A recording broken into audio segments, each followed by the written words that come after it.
ಎಷ್ಟೋ ಜನ ಗೊತ್ತಿಲ್ಲ, ರಾಜ್ಕುಮಾರ್ ಇಂಟರ್ನ್ಯಾಷನಲ್ ಹೋಟೆಲ್ಗೆ ಒಂದು ಕಾಲದಲ್ಲಿ ನಾನು ಸೆಕ್ಯೂರಿಟಿ ಗಾರ್ಡ್. ಅದಾದ್ಮೇಲೆ ರಾಜ್ಕುಮಾರ್ ಅವ್ರ ಮಗ ರಾಘವೇಂದ್ರ ರಾಜ್ಕುಮಾರ್ಗೆ ನಾನು ಸಿನಿಮಾ ಡೈರೆಕ್ಷನ್ ಮಾಡ್ತಾ ಇದ್ದೀನಿ. ನನ್ನ ಜೀವನದ ಒಂದು 2 ಫೇಸ್ ಅದು. ನಾನು ಓದ್ತಾ ಇದ್ದ ಸಮಯದಲ್ಲಿ ಆಗಿರ್ತಿದ್ದೆ. ಕಲರ್ಸ್ ಕನ್ನಡಗೆ ಸೆಕ್ಯೂರಿಟಿ ಗಾರ್ಡ್ ಆಗಿದ್ದೆ. ಇವತ್ತು ಕಲರ್ಸ್ ಕನ್ನಡದ ದಕ್ಷಿಣ ಭಾರತದ ಅತಿ ದೊಡ್ಡ ಶೋನ ನಾನು ಗೆದ್ದೆ.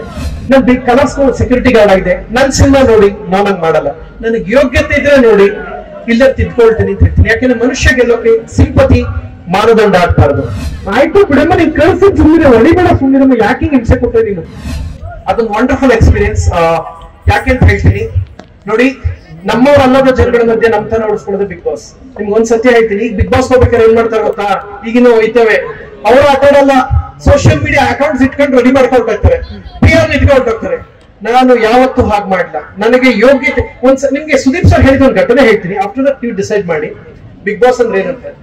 ಎಷ್ಟೋ ಸಲ ಸೀಸನ್ ಕೇಳ್ತಾರೆ ಸುದೀಪ್ ಸರ್, ಯಾರಿಗೋಸ್ಕರ ಬಿಗ್ ಬಾಸ್ ಆಡ್ತಾ ಇದ್ದೀರಾ? ಬಹಳಷ್ಟು ಜನ ಹೇಳ್ತಾರೆ, ನಾನು ನನ್ನ ವೈಫ್ಗೋಸ್ಕರ ಆಡ್ತಾ ಇದ್ದೀನಿ, ನಾನು ನನ್ನ ಹುಟ್ಟ ಮಗಳಿಗೋಸ್ಕರ ಆಡ್ತಾ ಇದ್ದೀನಿ, ನಾನು ನನ್ನ ಮಕ್ಕಳಿಗೋಸ್ಕರ ಆಡ್ತೀನಿ, ನಾನು ಅವ್ರಿಗೋಸ್ಕರ ಆಡ್ತೀನಿ, ನಾನು ಇವ್ರಿಗೋಸ್ಕರ ಆಡ್ತೀನಿ, ನಾನು ಅವ್ರಿಗೋಸ್ಕರ ಆಡ್ತೀನಿ, ಎಲ್ಲ ಅದೇ ಮಾಡೋದು.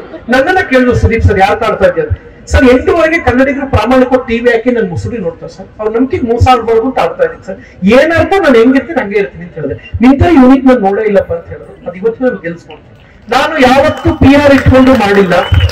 ಸೀರಿಯಸ್ಲಿ ಹೆಂಗಾಗಿದೆ ಗೊತ್ತಾ, ಒಂದು ನೋವು ಏನಾಗುತ್ತೆ ಅಂದ್ರೆ, ಕಷ್ಟಪಟ್ಟು ಜನರು ಒಪಿನಿಯನ್ ಪ್ರಾಮಾಣಿಕ, ನನಗೆ ನಿಮ್ ಮನ್ಸನ್ನು ಗೆಲ್ಬೇಕು, ನನಗೆ ಯೋಗ್ಯತೆ ಇದ್ರೆ ಹೋಗ್ಬೇಕು. ಈಗ ಹೆಂಗಾಗೋಗಿದೆ ಅಂದ್ರೆ ಕಾಮೆಂಟ್ಸ್, ಲೈಕ್ಸ್, ಇವ್ನ್ ಮುಗ್ಧ ಗುರು, ಇವ್ನ್ ಬಡವ ಗುರು, ಅಯ್ಯೋ ಪಾಪ ಗುರು, ಆ ಕಾರಣ ಗೆಲ್ಬೇಕು ಗುರು. ಇದೆಲ್ಲ ಒಂದ್ ನಿಮಿಷ, ಪ್ರಾಮಾಣಿಕವಾಗಿ ಏನ್ ಬರುತ್ತೆ ಅದು ಗೆಲ್ಬೇಕು ಬ್ರದರ್, ಸಿಂಪತಿಯಿಂದಲ್ಲ. ನಿಮ್ಮನ್ನ ಗೆಲ್ಲೋಕೆ ನಾನು ಸಿನಿಮಾ ಮಾಡಿದೀನಿ. ನಿಮ್ಗೊಂದು ವಿಷಯ ಗೊತ್ತಾ, ನಾನೊಂದು ಶಾಕಿಂಗ್ ಸರ್ಪ್ರೈಸ್ ಹೇಳ್ತೀನಿ. ರಾಜ್ಕುಮಾರ್ ಇಂಟರ್ನ್ಯಾಷನಲ್ ಅಂತ ಒಂದು ಹೋಗ್ತಿದೆ ಗೊತ್ತಾ, ಅಣ್ಣವ್ರದ್ದು, ರಾಜ್ಕುಮಾರ್ ಅವ್ರದ್ದು. ರಾಘಣ್ಣ ನಡ್ಸ್ಕೊಂಡು ಹೋಗ್ತಾ ಇದ್ರೆ ಪೂಸರ್ದ ಹೋಟ್ಲು. ಎಷ್ಟೋ ಜನ ಗೊತ್ತಿಲ್ಲ, ರಾಜ್ಕುಮಾರ್ ಇಂಟರ್ನ್ಯಾಷನಲ್ ಹೋಟೆಲ್ಗೆ ಒಂದು ಕಾಲದಲ್ಲಿ ನಾನು ಸೆಕ್ಯೂರಿಟಿ ಗಾರ್ಡ್. ಅದಾದ್ಮೇಲೆ ರಾಜ್ಕುಮಾರ್ ಅವ್ರ ಮಗ ರಾಘವೇಂದ್ರ ರಾಜ್ಕುಮಾರ್ಗೆ ನಾನು ಸಿನಿಮಾ ಡೈರೆಕ್ಷನ್ ಮಾಡ್ತಾ ಇದ್ದೀನಿ.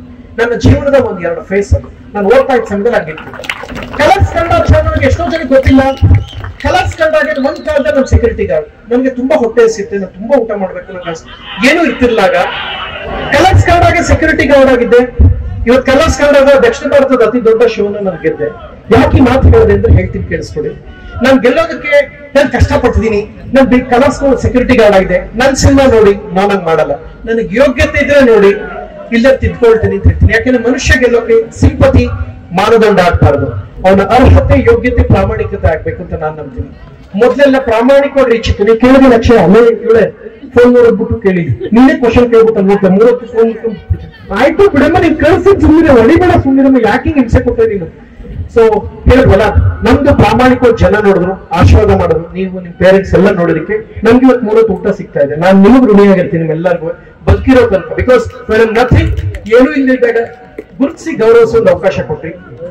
ಅಪ್ಪು ಸರ್ ಒಂದು ಮಾತು ಹೇಳಿದ್ರು, 2017 ಜನವರಿ 30 ನಾನು ಬಿಗ್ ಬಾಸ್ ಗೆದ್ದಾಗ ಮಧ್ಯರಾತ್ರಿ 11:47 ವಾಟ್ಸ್ಆಪ್ ಅಲ್ಲಿ ಒಂದು ಮೆಸೇಜ್ ಬಂತು, ಬಾಸ್ ನಾನು ಬಿಗ್ ಬಾಸ್ ಗೆದ್ದು ಈಗಷ್ಟೇ ಫೋನ್